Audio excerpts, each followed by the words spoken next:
Assalamu alaikum vipenzi vichurimona.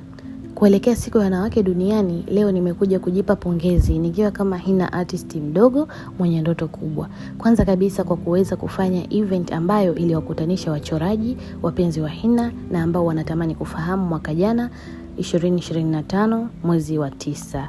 Haikuwa jambo rahisi, lakini alhamdulillah lilifanikiwa kwa uwezo wake Allah.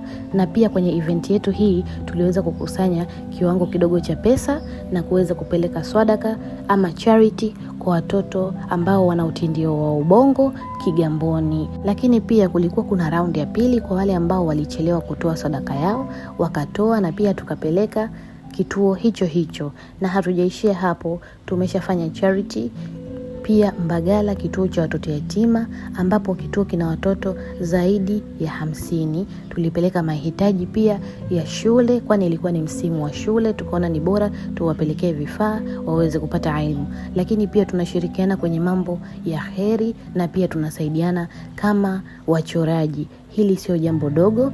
Alhamdulillah, Mwenyezi Mungu kanipa uwezo huu wa kuwa kiongozi wa wachoraji wenzangu, na nitawasemea mpaka mwisho. Na niko hapa kuwapa pia pongezi kwa kuweza kuniamini na kunifanya mimi kiongozi wao. Naamini sisi wote ni masuper woman. Na nawatakia heri ya siku ya wanawake duniani. Asanteni.